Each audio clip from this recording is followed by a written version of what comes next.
Put me in the middle of your mission.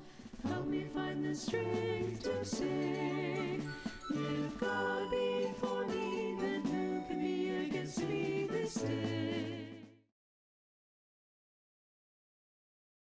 The Pharisees and teachers of religious law saw that Jesus often hung out with people who had bad reputations.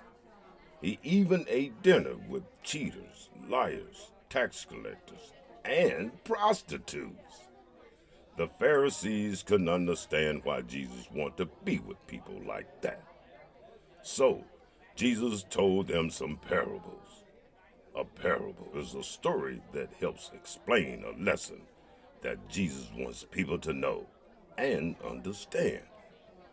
Jesus actually told 3 parables, so we could learn how important the lost are to him. What if a man had 100 sheep and one of them gets lost? Will he not leave the 99 sheep and go look for the one? And when he finds it, won't he carry it home and tell his friends and neighbors, "Rejoice with me, because I have found my lost sheep"? In the same way, there is more rejoicing in heaven when one person returns to God than over all the others who never strayed. Or suppose a woman has 10 silver coins and loses one. Won't she light a lamp and sweep her entire house until she finds it? And when she finds it, she will call in her friends and neighbors and say, "Rejoice with me! I have found my lost coin!" In the same way, there is much joy in the presence of God's angels when one sinner repents and returns to God. Now let me tell you a story of a man who had 2 sons. They lived on a huge farm and everyone worked very hard. The younger son was tired of working and wanted to go travel. So he told his father, "I know you are still alive and not dead yet, but I want you to go ahead and give me my share of the inheritance now." So the father gave him his share of the money from the estate and sadly watched him leave. The younger son traveled far and wide. He bought rich clothes and rich food and rich drink. He went to parties all the time and engaged in wild living.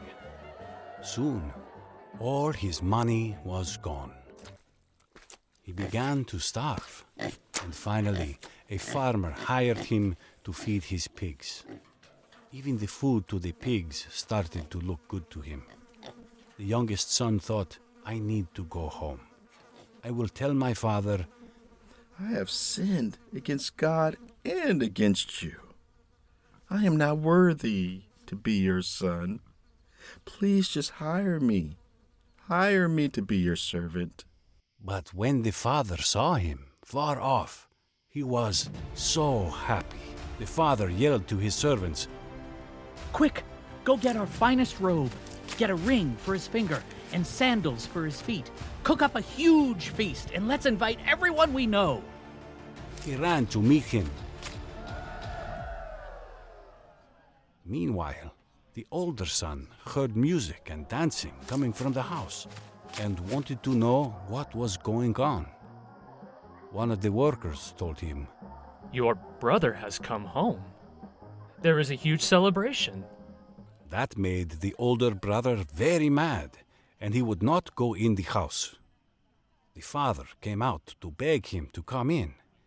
The older brother said, "All these years, I have done every single thing that you have asked me to do. And I never got to have a party with my friends at all. Yet, when your other son comes home, after wasting all his money, you throw the biggest and best party possible?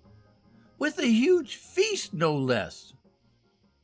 The father told him, "Son, you are always with me, and all I have is yours.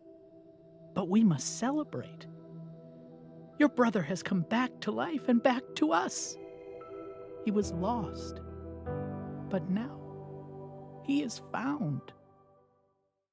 When all creation hears your breath, when all of history points to you,